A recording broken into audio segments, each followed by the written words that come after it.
It's time for the Douglas Coleman Show. Smooth and Savvy is joined by some of the hottest talent in the entertainment industry, from musicians to authors and all those in between, along with our own Periscope girl. And now, ladies and gentlemen, here he is, Mr. Smooth and Savvy himself, Douglas Coleman. Hey, ho, ho. Welcome to the Douglas Coleman Show. It's me, Douglas Coleman. How are you? We got another fantastic show for you today. 2 full interviews. The first one is with Kinderjazz founder Christobel Llewellyn. Kinderjazz is a jazz ensemble for children based in Sydney, Australia. The second half of the show, we're going to have Bruce Wawrzyniak, who is a music producer and radio talk show host.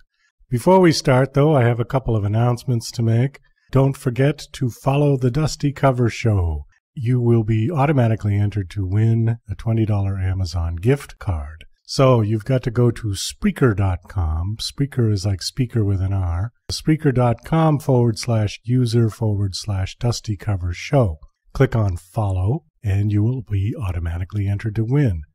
We are up to 36 followers now of the show, which is great. Thank you very much for everybody who's followed. Once we get to 100, we will have the drawing, and we will announce the winner on my show and Dusty Cover's show. You will have 24 hours to contact us to claim your prize. So that'll be coming, I don't know when, but as soon as we get to 100. At the rate we're going, we should be there in a couple of weeks, I think. And, there's Periscope Girl now calling in.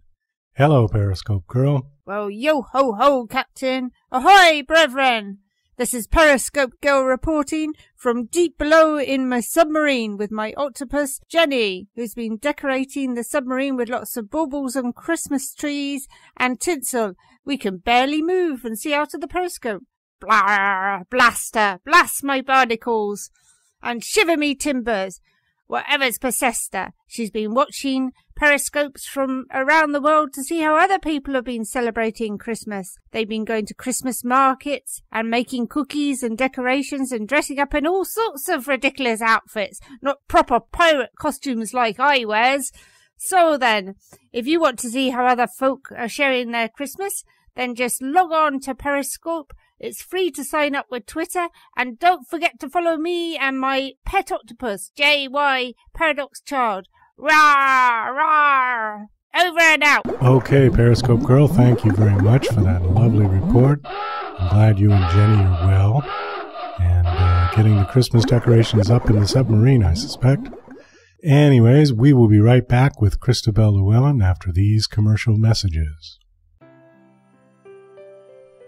With Adventure Boundless, best-selling author Jane Yates follows up her acclaimed Paradox Child trilogy with Garden, a steampunk science fiction novel with fantasy overtones, enjoyable for all ages. Inspired by the classic novel The Secret Garden, Garden begins with 11-year-old Aberdeen living in space above a perilous Earth. Aberdeen is looked after by her robot nanny, but she is often used to being alone, dreaming of dragons and castles. The sudden death of her parents forces her to live with her neglectful uncle on Earth and is captivated to find a world repairing itself. Fascinated by her new surroundings, Aberdeen makes new friends and explores the boarded-up house, only to discover a mysterious tunnel leading to wondrous things. Follow Aberdeen's journey of self-discovery, of trials and friendship. Garden, narrated by acclaimed actress Anna Parker Naples. Hi there, this is Stuart Epps from the UK, record producer, engineer. You might have heard of me. I've worked with artists from Elton John to Led Zeppelin to Bad Company, Twisted Sister, Robbie Williams, Oasis, many great bands and artists in the past and the present and hopefully in the future. But you can work with me as well. You know, all you got to do is get in touch with me on eppsmusicproductions.com. That's EPPsproductionsmusic.com. And I can help you with your productions and with your recordings. A lot of people do home recordings now, which you can only take so far. Maybe they need a bit of professional help. So get in touch with me and we can sort it out. And thanks for Douglas Coleman for giving me the spot. Thanks a lot. Cheers, bye.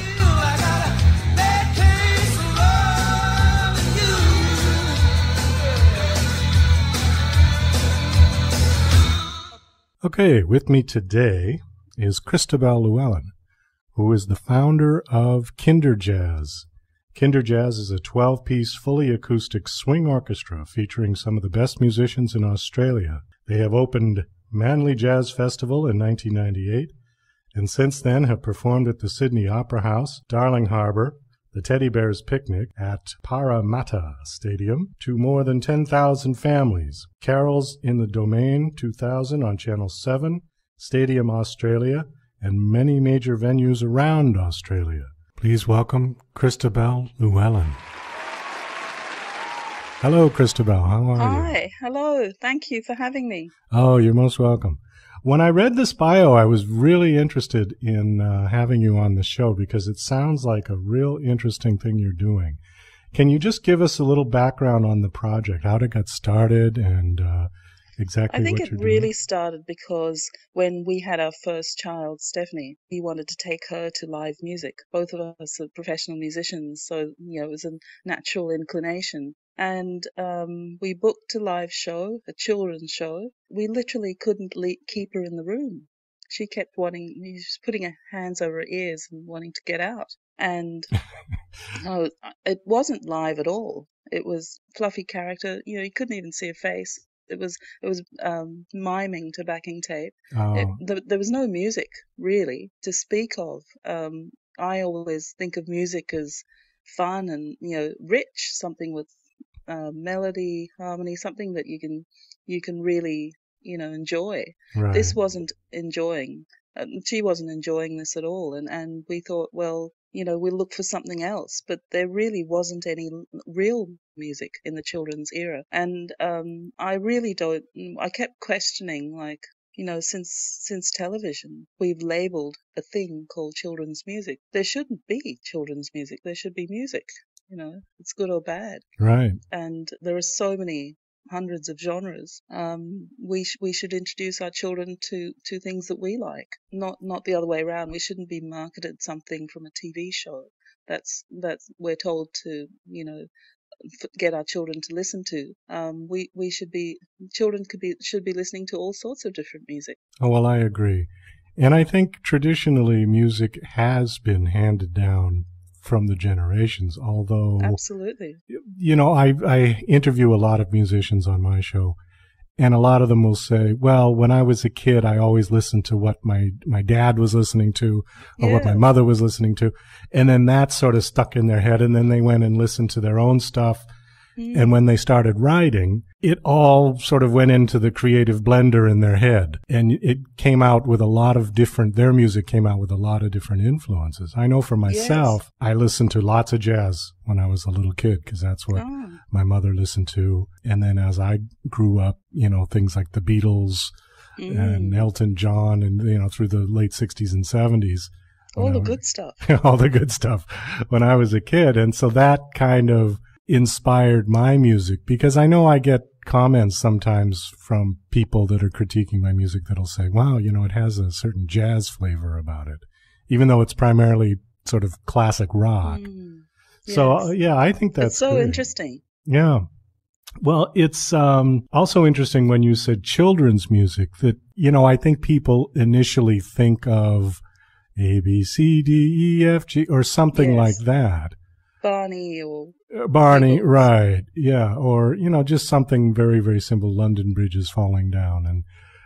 But this is different. This is actually, it's a real jazz ensemble, but how do you... Yes, it's real music. It's real music, but how do you sort of tune your ensemble towards a child audience? I think I've noticed that when an ad comes on television and there's a toddler around, they'll jump up and down. It's the beat that gets them. It's that rhythm. Okay. And I think human beings they're just tuned in to beats and rhythms and variety, and every child likes that, whether it's swing or blues. Children like it. They don't always connect to it, classical music, but they will always connect to a beat. So if you were going to write a song specifically for a child audience, would you do anything different than if you were writing for an adult audience? The only thing that's different is the lyrics. Okay. They're family oriented, but the music is the same. We would never put out literature. We would never restrict children to seeing, we're only going to write children's books in blue and yellow. Then, they can't see red or green or purple. And we would never restrict the colours, and because how do you know what you like? We've put children in front of the big band and said, 10 children in front of the big band and asked them, which instrument do you like the best? And they will choose 10 different instruments because it's what resonates with them. Everyone's an individual, and I think, as Kinderjazz, and as the years have passed, we've actually realised that even more so that we are individuals and every single person relates to music in a different way. That's why it's so important to give them a huge variety so that they can actually create their own tastes. Well, it's interesting to look at the way things are marketed towards children. And when you see something like decorations or toys or things for children, they almost always are in very, very bright colors. Pinks and greens and, but very vivid color. Music has been described as audio color. That if you could see, people have said, well, if you could pick a color to describe this song, what color would it be? Yes. So would you say that your music is very bright colored? It's all the different colors. Absolutely all the different colors. We've got sad songs, we've got happy songs, but mainly it's a mix of jazz and Latin, and it's got that upbeat, happy. Well, with that, why don't we listen to one of your songs? Let's do Teddy Bear's Picnic, just because I love that title. I think that's a great title. Can you tell us a little something about that song? The Teddy Bear's Picnic is an event that happens in Sydney once a year, and it raises, children can come with their families and their teddies and have a picnic in a park in Sydney by the harbour, and they raise funds for the Royal Alexandra Children's Hospital. Oh. It's a wonderful event, and we've played at that event, and it's just, children have written to us and shown us pictures of them with their teddies, and this particular chart is actually arranged by the late great Arthur Greenslade. Arthur worked with the absolute best in his day, the BBC, the Rolling Stones, Dusty Springfield, Rock Hudson, he was Shirley Bassey's musical director for about 15 years. Wow. And a massive number of other stars, and he actually arranged a lot of Kinderjazz, and he knew about big bands. He was in that 50s and 60s era where big bands, they were arranging literally on the stairs 12 hours a day. They didn't have a room. They were just machines, but his expertise and his sound is really, really special, and I think it just raised the bar for us anyway, and it's never depleted. That standard has been the same, and so this particular chart is really special because of Arthur. All right. Well, let's have a listen to that. That's Teddy Bear's Picnic by Kinderjazz.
No, that was very nice. Yeah, that'll make you feel good, huh? Yes, That that was Jason Morford on tenor saxophone. Oh, it's fabulous. Yeah, and it's very reminiscent of 1940s kind of and swing even earlier, jazz. like biplanes and picnics and Yeah, the time when families stayed together and had fun. Yes, and made all their food from scratch. Yes. No food in the box. Yes, actually, you're right. You hit the nail on the head. It's organic. It's real. That music comes out of someone's heart and soul. There's no synthesizing. There's no pressing the buttons. It's real. Absolutely. It's real music. I go on a rant about this on my shows when I have musicians on because... every child can hear it. They can hear the difference. Well, it's funny because when I was a kid, there wasn't any kind of really processed music. It was just starting. But any of the bands from the 60s and the 70s, I mean, they really did it. They really had to sing. They really had to play their instruments. And now so much of what's out there is what's called pop music is sample-based and computer-generated, essentially. But you think the kids just really like that because that's what's pushed in their face and they haven't really had an opportunity? They're not given a choice. Yeah, because if what you're saying is true, that's very encouraging. We've actually gone to a school, believe it or not, and this is absolutely true. We'll hold up a saxophone or a trumpet and say, "What's this instrument?" And this is primary school kids up to about 12 years old, and they don't know. Oh, that is sad. They don't know. So when, even if they're hearing something, like we just assume, like if you hear a tenor saxophone, we know what it looks like. They don't. Yeah, that's very sad. But on the flip side of that coin, I suppose, if you gave them an iPhone and asked them to find a games program, they'd be right on it, which my grandmother could have never done. So I don't know. I guess it's what you're accustomed to, but I think it's what you're doing is really important to keep the music alive, because otherwise I'm worried that music is going to become 100% computer created. And the human element is going to be completely lost. And then when you take the human element out of music, you take the soul out of the music. Yes, but I don't think that will ever happen, because I think people look for it and seek it. Even if someone's busking, everybody turns their head. If they're any good. Well, I hope there is hope for the future. We're certainly of growing music. a huge, groundswell of live music aficionados. So they're actually, we actually have grown a whole generation over the, since 1998, where they'll fabulous. actually come to live jazz shows. They're learning instruments. They'll come to classical shows. Kinderjazz is a bridge to so many other types of music. Well, on your thing here, it says the Teddy Bears Picnic. More than 10,000 families turn up for that? Yeah. Wow, that's incredible. That's a big show. Now, are you guys strictly a jazz performance ensemble, or do you have like any kind of theatrical show that goes along with your... We're not really a theatrical show. It's purely a band. Okay. But having said that, we've got George Washing Machine, the inimitable George Washing Machine. And he's our vocalist, and he is unbelievably funny. The amount of dads that come to our show with their children is incredible. And they really come because of the jazz. And it's real music, and they come to hear George's jokes. He's very silly, but he's, there's something entertaining for the entire family. Grandparents love it because it's their era. Right. It's something that they can, share with their grandchildren. Parents like it because it's educational. It's not easy music to even play. If you're sitting in a chair, in the band, you have to work hard. Oh, They're certainly. hard charts to read, to perform, to get to know. They're a challenge, and I think it keeps everyone interested. And children certainly hate to be bored. That's for sure. Well, their attention span isn't quite as long as some adults. I say some because I've seen some adults that have less attention span than a 4-year-old. So, one question I wanted to ask you. I saw a name, David Llewellyn. Is that your husband? Yes, he's the composer of all the songs. Oh, fantastic. And also the lyricist. He does all the music. And what do you play? I play piano, but I'm not in the band. Oh, you're not in the band? I'm managing the band. You're managing the band. That's okay. a completely different role. Yes, I've learned that, you can't do both. It's difficult. Not in our context, anyway. I've been associated with bands that were sort of self-managed. And actually, these days with the internet, it's getting more like that. But it's difficult because you've really got to pull yourself away from, all of those rejection notices you can't take to heart. It's and if you're the manager, you can kind of look at it more a little bit like a business. Yes, it's always been our passion. It really, we've never promoted it until now. It's just grown organically. I think it's almost 21, so it's ready to leave home, I think. Kinderjazz is 21 years old? Almost. Wow. Yeah, it was 1998, so it's getting there. Or 1997 was our very first show. So when you put this thing together, did you and your husband say, let's get a band together and let's do this project? It was never like that. We just thought, well, let's have a show for our local, play group at the local church hall. It was so low key, but 250 people turned up, and everyone was asking, like, where's the next show? What's the name of the band? We were just having a celebration. It wasn't anything to do with a business or anything like that. We just noticed that our children liked music and liked live music, and we thought, well, we know lots of great musicians, let's just do a show. And it was just so amazing. Wow. The feedback, and everyone was so excited. We just kept going. And it's grown 21 years later, huh? Yes. Wow, that's fantastic. Let's get to your second song here, Razzmatazz. Can you tell us something about that one? This is kind of like a theatrical story. It's got jokes in it. It's got smash glass. It just shows the variety of Kinderjazz. Jessica O'Donoghue is our female vocalist, and George Washing Machine, of course, our male vocalist. I love that name. And they just have a lot of fun with the band. George Washing Machine. That's perfect. Okay, this is Razzmatazz by Kinderjazz.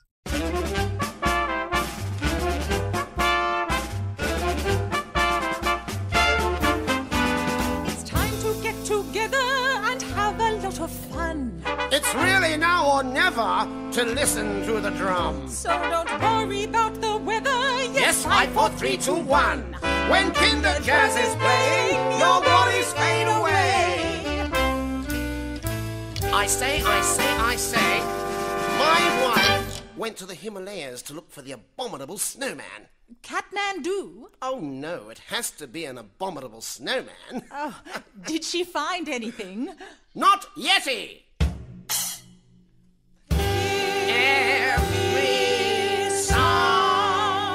Kinderjazz. Give me some razzmatazz. Give me some Kinderjazz all through the day. Give me some Kinderjazz. Give me some razzmatazz. Roll up. Give me some Kinderjazz and let me sway. I've got my dancing shoes.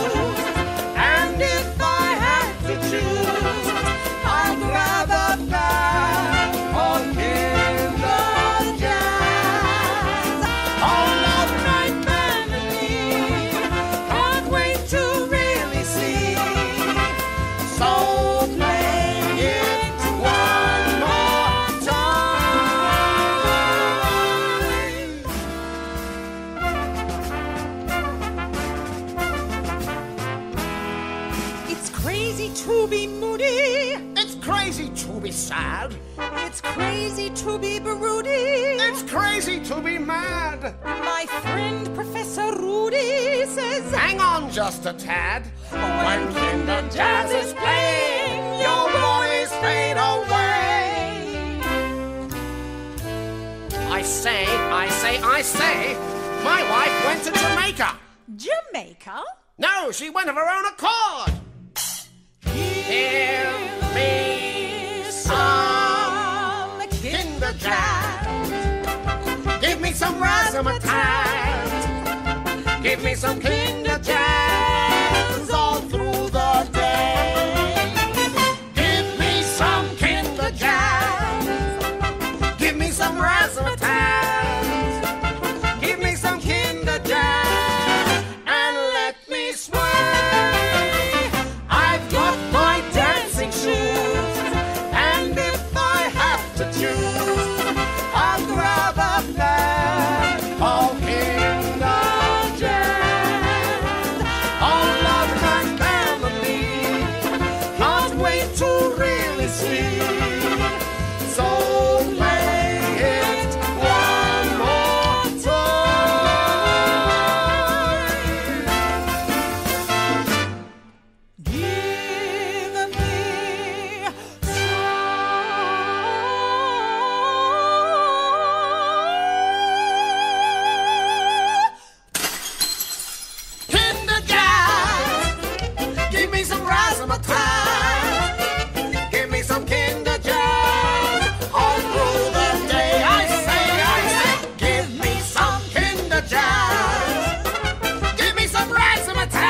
was great.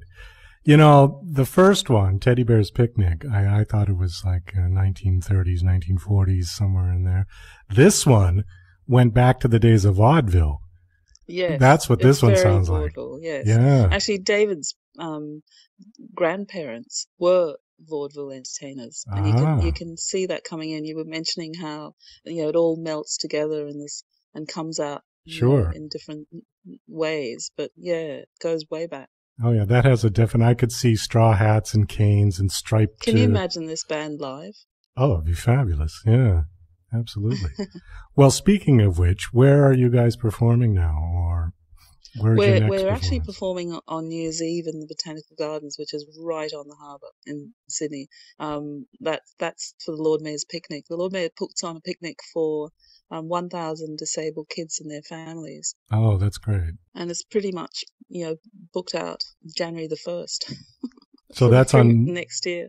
New Year's Eve, yeah? And that's a huge thing. It's huge. And Kinderjazz is the only entertainment, apart from I run a drum circle with djembes in between sets, and the whole thing is interactive. So kids are never passive, and I don't think they need to be sitting down and listening to it. They need to be in the mosh pit dancing, singing, and there are so many songs and so many different ways of dancing to the songs. There's no prescription where you have to do this movement like so many children's shows. You see this free creative force in children when they hear Kinderjazz. They really, really get it. It's very sophisticated music, but they get it. It's and you see it in their bodies, the way they move. In fact, when we were at the Opera House, there were 5 little boys. There must have been about 3 or 4 years old, all in a row in front of the horn section. And they'd close their eyes and they had their hands out in front of their faces, and they were feeling the music with their eyes closed. Oh, that's neat. Because horns, as you know, hit you in the face. Oh, they do. Yeah. I'm a big fan of horns, if they're played well. They're just joy, aren't they? They're pure joy. But there's something about a live horn sound that'll just cut right through to you. Yeah, it goes into your bones. Yeah, and in a nice way. Yeah. It doesn't feel like I've been to rock concerts that were so loud that I swear, my ribs were hurting from the vibration from the amplifiers, but it wasn't a nice feeling. It was basically, oh, well, that was too loud. But horns, although very loud, give you a sort of a warm and fuzzy feeling when they hit your body. Yes, they do. We've had so many kids in the autistic spectrum come to our shows and are able to enjoy the show because it's acoustic, because there's no distorted sound on amplifiers. Right. And that's a real blessing to everyone. Do you have an album out, right? Yes, the Teddy Bear's Picnic, our 7th album. 7th album, wow. Okay. Yes. And is your music all available on iTunes and Amazon? On iTunes, on Amazon, CD Baby, on our website, kinderjazz.com. All right, that was my next question. Are you also on Facebook and Twitter? Yes. Can you give those out, please, so people can find you? Sure, it's just Facebook name is Kinderjazz, Twitter is @Kinderjazz. If you Google KINDERJAZZ, you'll come up with something that's connected to us. Well, listen, unfortunately, we are out of time, but I want to thank you very much for coming on the show. It was a treat and a real pleasure to listen to the music. That was fabulous.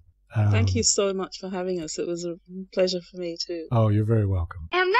Hey, Rocky, watch me pull a rabbit out of my hat. Again? Nothing up my sleeve. Presto! Wrong hat. I take a 7.5. Now here's something we hope you'll really like. Okay, with me today is Bruce Wawrzyniak. He is the founder and president of Now Hear This Incorporated, which specializes in management, promotion, and booking. Bruce Wawrzyniak has had a long history in sports and entertainment, with clients based on both coasts. He has worked with singers, songwriters, bands, and more, including performance bookings in the likes of Las Vegas, Nashville, L.A., Atlanta, Orlando, and more. He has been a speaker at a young songwriters workshop that was held at ASCAP in Nashville and is a regular attendee of various songwriters festivals. Mr. Wawrzyniak is also the host of a weekly show, Now Hear This Entertainment, which has listeners in 90 countries around the world and is available free to listen on iTunes, Stitcher Radio, SoundCloud, and on the website www.nhte.net. He is the author of Bruce's bonus book, Collection of Tips for Up-and-Coming Entertainers, which is a companion ebook to NHTE. Please welcome Bruce Wawrzyniak.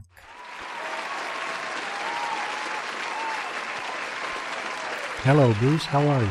Thank you very much, Douglas. Great to be here. Oh, thank you. Thank you for coming on the show. It says here you were involved, long history of sports and entertainment. What were you doing in sports?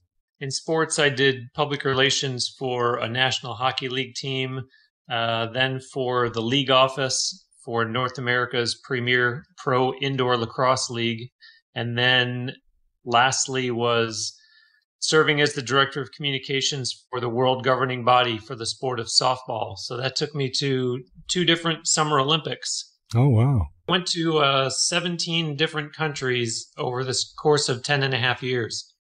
What kind of promotion is involved in promoting a sports team like that, like the hockey team, for example? Well, it really varies depending on which level you're at. You know, certainly when you're working for an NHL team, I don't want it to sound like you don't have to do much promotion. It's just a different type. You know, the media will come to you as opposed to when you're doing something like indoor lacrosse or softball, even though it's at the highest level, meaning the Olympics, and, you know, in international sports, unless you're soccer, or maybe basketball, you're generally going and looking for the media coverage yourself. Right. So you're being a lot more proactive, a lot more aggressive, as opposed to in the National Hockey League, as would be the case, I'm sure, in the NBA, MLB, or NFL. It's a lot more reactive. Right. Okay. How did you make the transition from sports to entertainment? It was a rather interesting segue. I was working in the softball job at a time when we were going to be having a big tournament and needed a national anthem singer. And I approached a young lady who was singing in church, whose voice I just really was taken by, and asked her just if she did it just in church or ever outside and at other events or what, and told her about my background, that I've been in communications, you know, public relations, that type of work through my whole career, and wondered if I could help her. And right away she said, "Oh no, my dad helps me with all that. Thank you though." You know, but she did say that she did perform outside of church, and I just said, you know, I'm just volunteering. If I can ever help you, I'd like to, because I think you have a talent that more people should know about. And slowly but surely, I don't want to say I wore her down, but let's just say she decided to be a little more open-minded and, you know, kind of reconsidered and let me help from time to time. And as we started having more and more success, and I certainly was enjoying it, I thought, you know, this is something that I could make a business out of. And lo and behold, in 2004, that's when Now Hear This was officially founded.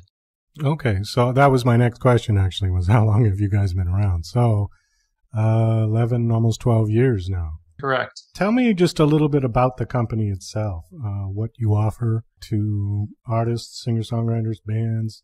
There's a pretty exhaustive list of services, and I always tell potential clients that it's not all-inclusive. In other words, it really varies from one client to the next, being that I could be working with a band that might have 4 guys who are playing, let's say, classic rock, you know, and maybe they're all in their 50s and are perfectly content just playing around the area on the weekends and doing a regular Monday through Friday 9-to-5 day job. And then I can have someone who, you know, might be, say, an 18-year-old singer-songwriter that this is what I want my career to be.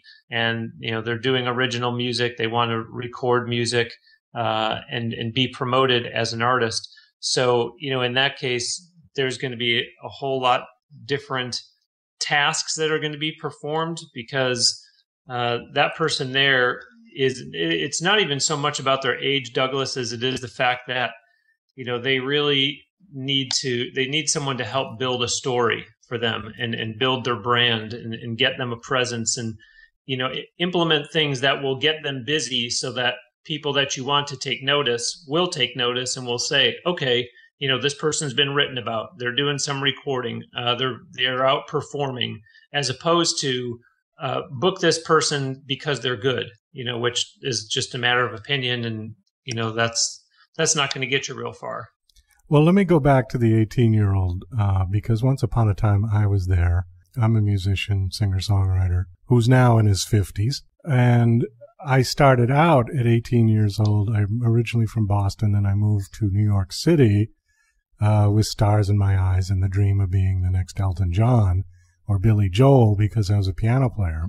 I hooked up with a band, and we played around New York City in the small clubs for a few years. Then I had to go home because my father got sick, and I took sort of a 20-year detour from music. I just sort of, with the very strong sort of encouragement from my mother, I went and got a real job and, stopped all this fooling around nonsense about being a musician. So anyways, now that I came back to it, because obviously for people that are serious about it, music is a passion. It comes from your heart. It's not just something you want to do to make money. I mean, I think that would be the worst reason to go into this business. Absolutely. So, my point is that I think the landscape has changed somewhat, because this was in the early 80s when I did it, and there certainly was no internet. There wasn't even MTV until 1983. We did it the old-fashioned way. You packed all your equipment into the big car, and you just went around and toured from place to place, building up your core audience that way. It was even difficult at that time for musicians like us to record, because recording studio time, nobody had a home recording studio in those days. And recording studio time at a professional studio was really expensive. I mean, now it's gotten a lot cheaper. But back in those days, people recorded on analog tape, and it was expensive, way too expensive for most struggling bands. So, we made little demo tapes and things that we could make with people that might have a reel-to-reel or something like that. It was all done live. I'm just wondering what, aside from the internet, I mean, is there still a need for a young and up-and-coming band to do, sort of hit the road, as it were? I mean, is that equally as important as your online presence, or can you do it strictly on your online presence these days? Well, in terms of hitting the road, you obviously have to start in your local market, and you have to be successful and build a following in your local market, because if you can't do it there, you can't expect to go out on the road and expect people to come to your shows who don't even know who you are. There hasn't been any word of mouth, whether it's through the internet or some other means. So I also think that young artists get a little too much stars in their eyes in terms of, we need to go out on the road. The only reason you should be going out on the road is to promote a new record, not just for the sake of playing shows because it sounds glamorous to be out on the road.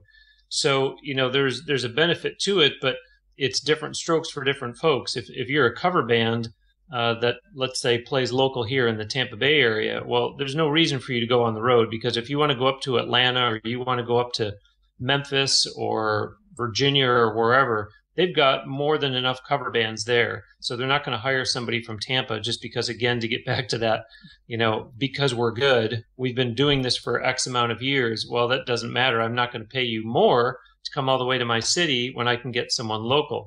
Right. Now, again, yes, people who are doing original music and releasing albums or even singles and need to get out and promote those, yes, they should be going out on the road. But as I said before, most importantly, they need to build an established base, ideally in the city that they're in. But then, yes, they do have to grow it online, so that when you do say, I'm an artist in Tampa and I'm going to go play a show in New Orleans, you got to darn well know that there's going to be people who are coming to that show because they know who you are and they want to see you, not just because they strolled in that night and heard that there's live music. You think people are still buying music? And you said, that the reason you should go out on the road is to promote your album. So if you spend the money to put together a CD, I mean, are you really going to sell any, or are people just going to go online and stream it for a penny on Spotify? Here's the thing. I mean, artists know that the best way that they're going to make money off of their recordings is to sell them at their live shows or through their own website, so that the other retailers who are selling it don't take their big cut. Right. So going out on the road allows them the chance to sell those CDs in person. It also allows them to get the word out that their music is for sale on their website, which certainly they can stay home and do online, meaning get the word out. But are people buying music? Yes, they are. I do think that, yes, if people aren't going to the shows and if people aren't being made aware that you can purchase the physical CD online on the band's website, I think people are purchasing music, but I think they're just purchasing singles. They're going on iTunes and paying 99 cents, in which case it's very much more difficult and takes a whole lot longer for musicians to make any sort of money that's, of significance. Well, yeah, I mean, I'll give you my example. I sold 1,700 streams this year. That amounted to $17. Had that have been 1,700 CDs at $10 a piece, that'd have been 17 grand. I mean, it's a big difference. So, it's huge. It's huge. It's very discouraging, at least for people of my generation. And I'm sure there's some that are the, 20-year-olds that are still doing it. I still do the music the old-fashioned way. I don't really use samples. I do the recording from start to finish without cutting and pasting. You put a lot of work into that. And for somebody to pay a penny to stream it, I think is kind of insulting. I'm not a big fan of it. On a related note, I was interviewing someone yesterday for an upcoming episode of my show, and she's a songwriter. She's a singer-songwriter. So we were talking about her new album, and we were having a conversation similar to the one that you and I are having now. And her opinion was, obviously, yes, she was honest enough to admit that she's going to get the lion's share of what she sells through her own website as opposed to someone streaming it or buying it from iTunes. But her point was, because she put so much work into the songs as a songwriter, as well as finding the right people to do co-writes with, she wants those people to get the proper credit. She wants people to get the physical CD and look at all the credits in there and see which musicians played on it and see which writers did the different songs that she has on there. And I, I'm from the old school too, in that I would like to have the CD itself in my hands so that I can look at the liner notes and see what else they've included in there. But unfortunately, the landscape is such that those type of purchases are few and far between. So, I do credit someone like her because I think some of the artists are getting pretty creative in giving incentives as to why you should order the physical CD through the artist's website.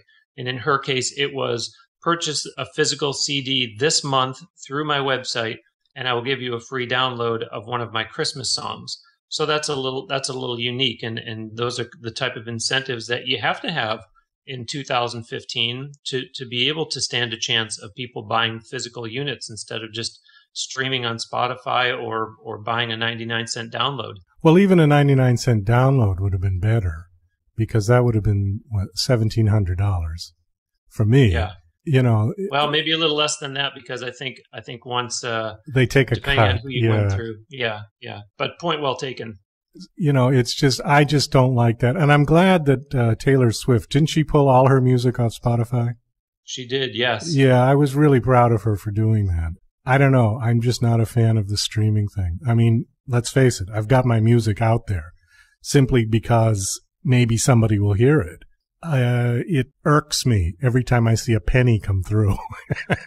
It's really become a catch-22 because it is. Nowadays you will not be taken seriously if your music is not available on iTunes and on Amazon and on Spotify and all these other online retailers. So you have to have it available through them.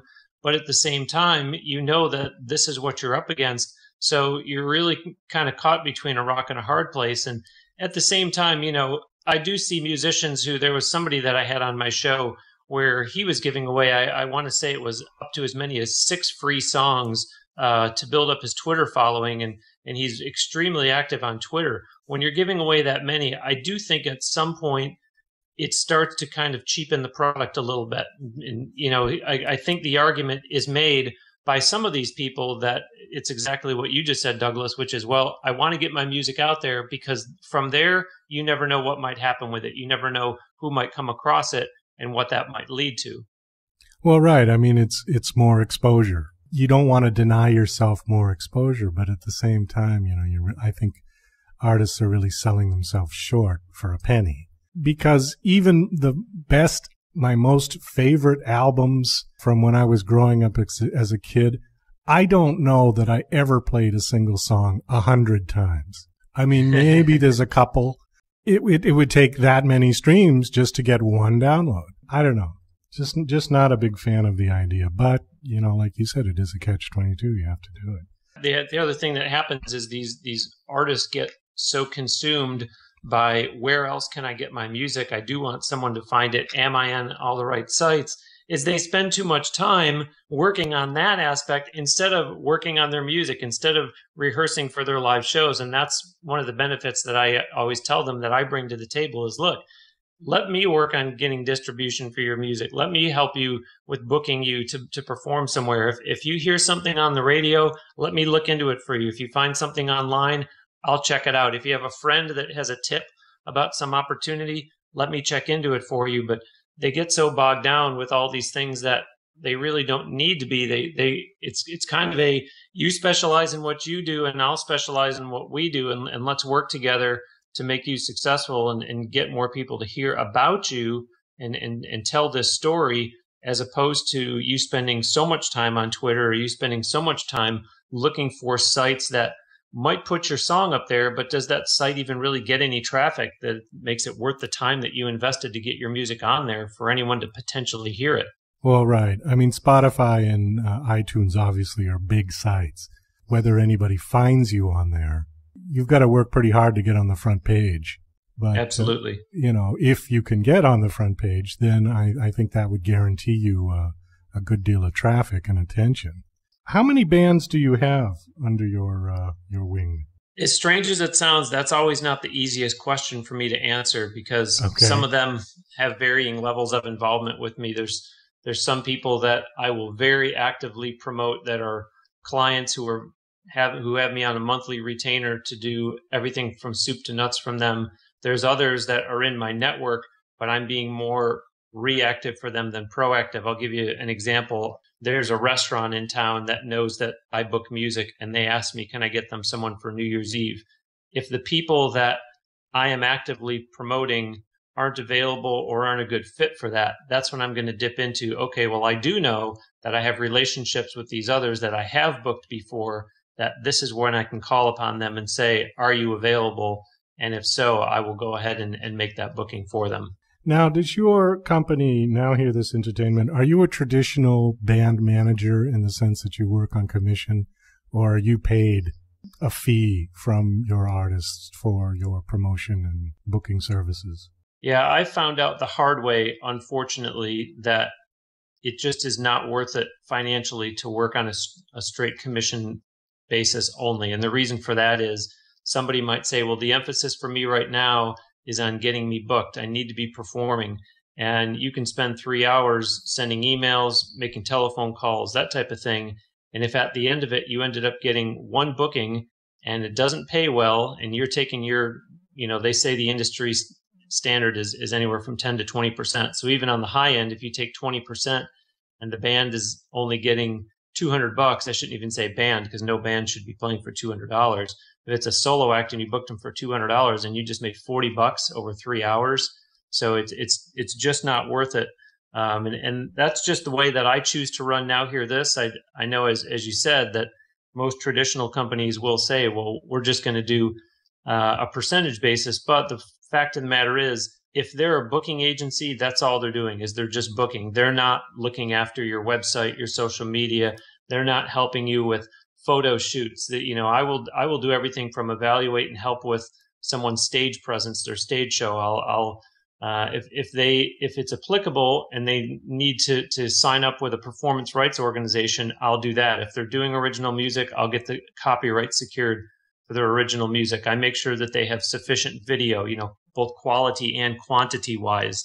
So there's so much that goes into it, looking into materials for their live shows. Do they have flyers? Do they have a newsletter sign up? Do they have merchandise, media relations, trying to get them either on a show or an article written about them, reviews of their CD. I mean, I'll even get right down to wardrobe and song selection. So that's why to pay a monthly retainer, you know that you're getting something for what you're paying because I'm providing all those services. And the traditional agencies are Monday through Friday, 9 to 5, and that's it.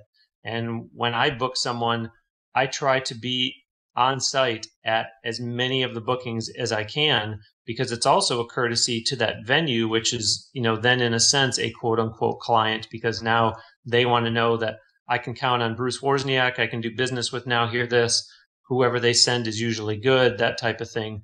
So it's an investment that you don't have to just sit back and wonder, well, am I going to get any bookings? And that's all. Okay, great. So you're kind of like a one-stop shop for your bands and your artists. I think that's great. Thank you. Let's move on a little bit here. Our time is quickly going.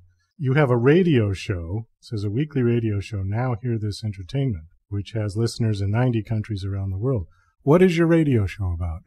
Every week I interview people that are having success in the entertainment business, and I do it in a way that helps to educate the listeners who are those up-and-comers, who are the aspiring performers, singers, songwriters, entertainers, musicians. So if I could get someone like Katy Perry or Bruno Mars on my show, I suppose I would do it once, but that's not who aspiring entertainers want to hear from, because they can't relate. They can't expect to listen to an interview with Katy Perry and in a week or a month or 2 months' time be at that level. These are global superstars who are making millions and millions of dollars. These people are playing in the same venues in their own local market weekend after weekend, and they're getting frustrated and saying, how do I get my music placed in film and television? Or how do I run a crowdfunding campaign so that this next CD that I record can be entirely funded by donations? Or how do I get booked at a place like the Hard Rock or the House of Blues? And so on and so on. And so the people that I'm having on my show have done all of these things. And so I ask a lot of how-to type questions. And yes, I do ask some of the predictable, fun questions. Hey, you got a new CD out. Tell us about that. Where did you record it? Who produced it? Boy, you made a video for it. Tell us how those types of things. But then a lot of the questions that I ask will be, how did you do that? Because some of them will tell a quick anecdote and they'll try to move on to another point, and I will stop them and say, well, wait a minute, how did you get your song placed on that television show? And so we really try to give out as much information from the guest point of view as we can. But then I myself give out a tip in the middle of my show every week called Bruce's Bonus, just so that those listeners know they can count on getting something from me every week, independent of whatever the guest is talking about. You also have a book out called Bruce's Bonus Book, a collection of tips for up-and-coming entertainers. Is that kind of running hand in hand with your radio show? Exactly, and coincidentally, I just put out Bruce's Bonus Book Volume 2. So, my thinking, Douglas, was I'm up over 90 episodes. So let's say somebody stumbles across episode 95. I'm just picking out a random episode and listens to it and says, I really like this interview. I really like this show. And that's neat that he gives out a tip in the middle of it. They're not going to go back and listen to the previous 94 episodes just to find where in the show did he give out the Bruce's Bonus. So I'm making it easy on them and say, if you just go to brucesbonusbook.com, then for sale there is Bruce's Bonus Book, which has the bonus that was given out on episodes 1 through 40. I kind of did that as a nod to Casey Kasem's American Top 40. Oh, yeah. And then Volume 2 is the Bruce's Bonus segment from episodes 41 through 80 of the show. Yeah, and the thing that I pride myself on is the tips that I give out are very practical. They're things that the listeners can put into motion immediately. This isn't something that, those tips only apply to people with an unlimited budget, or, those tips only apply to people who are touring the country regularly. These are things that I want the everyday Joe and Joan performer to be able to put into place so that they can start to see some improvement in what they're doing right away. Can you give us one tip that you've put out? Can I give you one tip? Well, let me look at one of the shows that I did recently, and I can tell you exactly what it was. For instance, I told people that when they are doing an interview, to not plug somebody else's something, someone else's website, someone else's CD, someone else's book, someone else's crowdfunding campaign, because the host and producer are going to be thrown off and upset, because they're already going to let you promote your own website or your own music or your own social media, your live dates, those types of things.